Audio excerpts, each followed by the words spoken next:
name is Turney.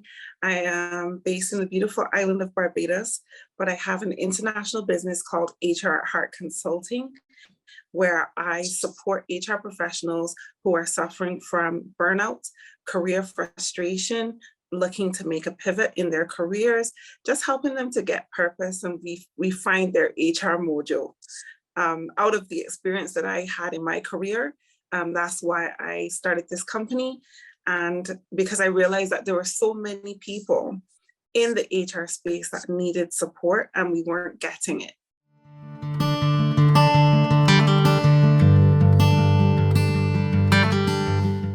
That's a really good question.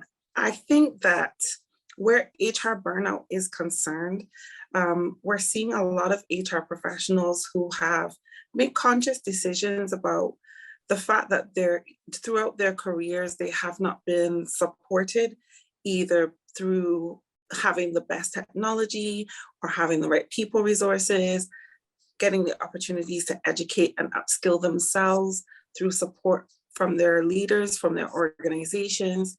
And so, yes, I think at this point, HR professionals are so burned out that they're deciding to choose themselves rather than to lose their lives and make conscious decisions about where they want to pivot their careers next.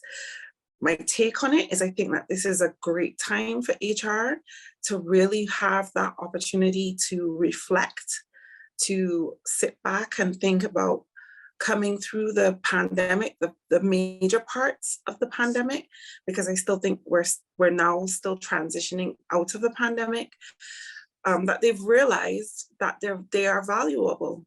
I think leaders also have realized that they're valuable.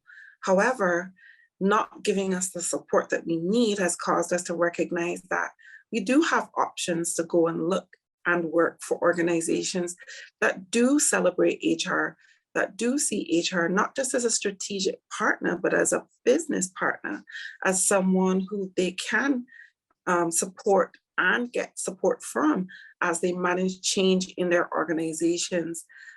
We've been resilient. We've always had that ability to be resilient as a profession. And I think that we're now recognizing through our burnout stories that we can do better and we should do better.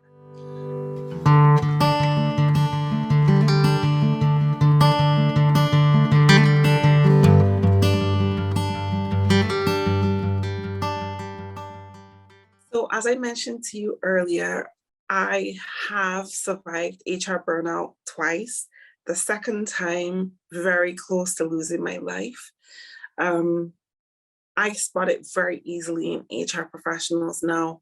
So when someone comes to me and they're sharing their experiences, I usually make them take a burnout assessment just to determine what level their burnout is at. And then based on that, I'm able to assist them right away and make some very swift recommendations to help them get back on track. But to help them recognize that, yes, you are burned out. This is the level of your burnout. And you really do need to start thinking about how you're going to take care of yourself, either by taking some form of vacation, going to a doctor, getting them to confirm the diagnosis and give you the necessary sick days to take off so that you can recharge yourself.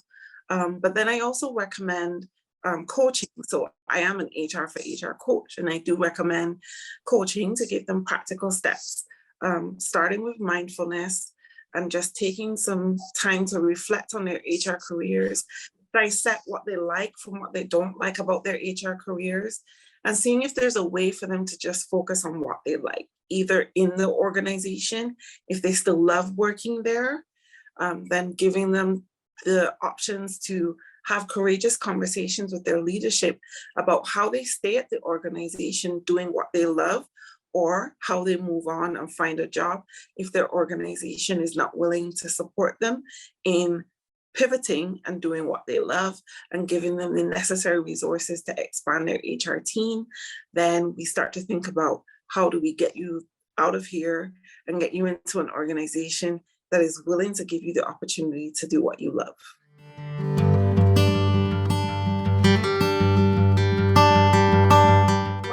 say to HR professionals, I think it's important to recognize that in order to be a safe HR professional, you have to be self-aware of your limitations. And when your organization isn't giving you what you need, you have to be able to act on that and be able to either have courageous conversations about where you're struggling, what assistance you need, and how you plan to get that. You have to be able to forgive yourself in the moments where you haven't been successful, because forgiving others is hard to do if we haven't at first forgiven ourselves. And a lot of times we think we failed organizations by not giving them what they need. But a lot of times organizations fail us as HR by not supporting us so that we can get what we need. And then we need to educate ourselves as HR professionals on how to upskill, reskill, get the tools that we need. Where we're not getting them from our organizations, we need to get resourceful. We've been doing a lot on a next to nothing budget, but we need to start educating ourselves on how we can really get what we need so that we can be effective in our role.